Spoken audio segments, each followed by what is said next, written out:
We get back to see that. But everything in here is rough. Go ahead and close the. Notice Oh, behind wow. the wheels, everything's powder coated. Back out of it because the red clashes with the body. That is by far the coolest thing I've ever seen right there. Well, that is by far the most expensive car in the whole collection.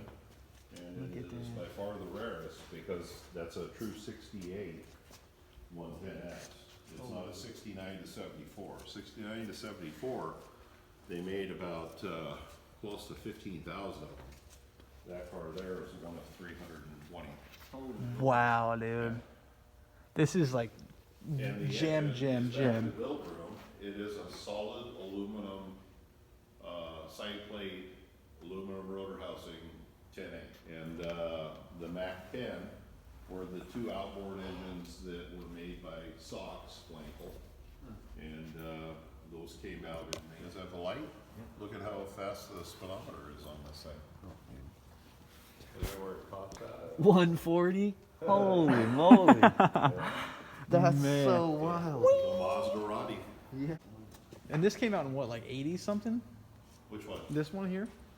This is a 74. last 74 and you're going 140 year, miles an 74. hour. Wow, dude.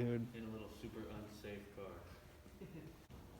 I like the body kit on this FB a lot. Yeah, that's my wife's, and it's got a 13B with a lightweight flywheel and aluminum radiator.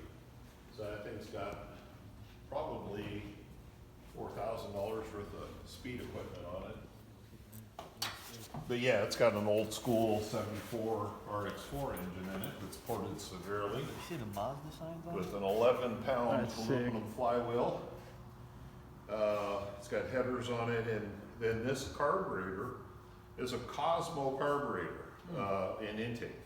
It's folded down right now, but it's got a back seat in it, and the gold one does as well. But the gold one, I'm just getting ready to drop that engine in that's on the cherry picker. Oh, sweet. So it's getting a new engine. Yeah, this is all. All the transmissions. Do you have any FD twin turbos on here? They're upstairs. Oh, Yeah, because I need some of those. they've got 2 or 3 sets upstairs. They all like work good still? Mm-hmm. How much would you sell one of those for?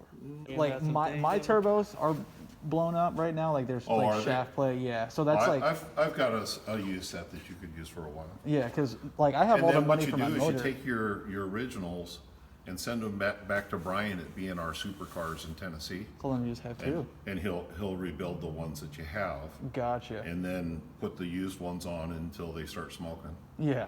You know, and transaxle adapter with an IRS, independent rear suspension. Going And in that's the bell housing adapter is what's called a Kennedy bell housing adapter. And I've got 2 of those upstairs and 2 of them over at the house. So- So I put quite a few of them in Volkswagens. So this is going to be a rear-mounted rotary. Yeah, I'll probably look for like a kit car or a Volkswagen convertible. Gotcha.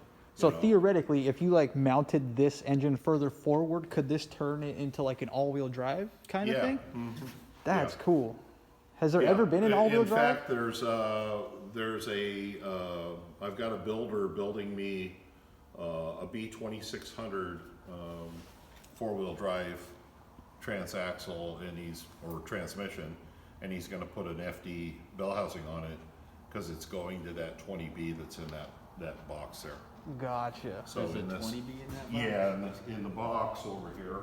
The guy that bought this also bought the white truck that's out front. And The white reproof? yeah, Yeah. I get a flashlight on that. That is And, crazy. if you This is probably the most light it expensive up thing right there, ever. there's the 3 rotors. Yeah, I need to It's see basically a 13B with a 3rd set in the front. that. That is so cool. That's so cool. You Get down in there. make sure you get all 3 houses. So you got the front plate, rotor, middle plate, rotor, another plate, rotor. It's a 3 rotor, Did you right? see how big that middle plate is? That shit is Go back crazy. down there and look how big that middle plate is. You see how huge that is? It's That's 2 that's plates put thick together. boy. That's a thick boy. Yeah. That shit is crazy. The 110 was gonna be what my like thing was here for sure, but this is it. Dude, This is dangerous. this 110 is ridiculous. We'll drag Now, that FB. one there is, this Caged gray out. one is the one that's number 322. Oh, And we got the floorboards cut out of it because Hoosier. what we're gonna do is, once the floorboards are done, we're rebuilding. Rotary the motorcycle, outside of the snowmobile, And snowmobile, then this is gonna be our 401K. crazy rotary thing, We'll be able to rotary retire. transaxle, Yeah.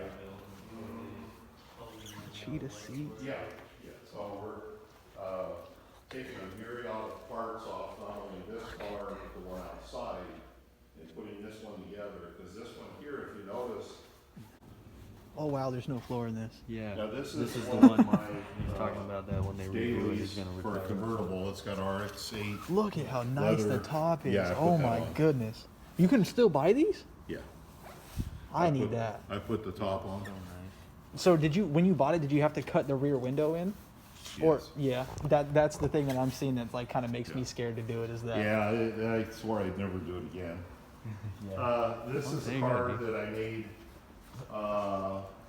when I was teaching over at, Oregon Youth Authority. I was teaching the kids structural steel, and the principal came to me and said, you wouldn't be, and then about the time that he had it all done, cause this used to be under a hard top, otherwise. Yeah, I it was would've gonna been up say, I here. don't think I've ever seen a convertible FV. Yeah, and what happened is after he got all done with it, one of the kids came in and had a picture of a Pacifica car and said, what's stopping us from cutting the top off? Oh, look at that. Okay, so you've heard of Lotus, right? Yeah, absolutely. Okay, this is my Lotus 7. And what I did is I look took at an that RX-7 drivetrain and retrofitted it into a 64 Lotus. That is crazy. This must be the coolest car ever. The car weighs Oh my goodness. just over 1,000 pounds, like 1,050, and has a 215 horsepower engine in it. This thing cooks, dude. So if you're racing against a 5-liter Mustang, those cars typically weigh 2.8 times as much as this. A 5-liter Mustang will weigh 2,800 pounds. So in order for them to keep up with me, you take 200 horsepower and basically multiply it by 3. It's got to have 600 horse, so I'm just going to stomp it. It has nothing to do with horsepower. It has to do with power to weight ratio. Yeah.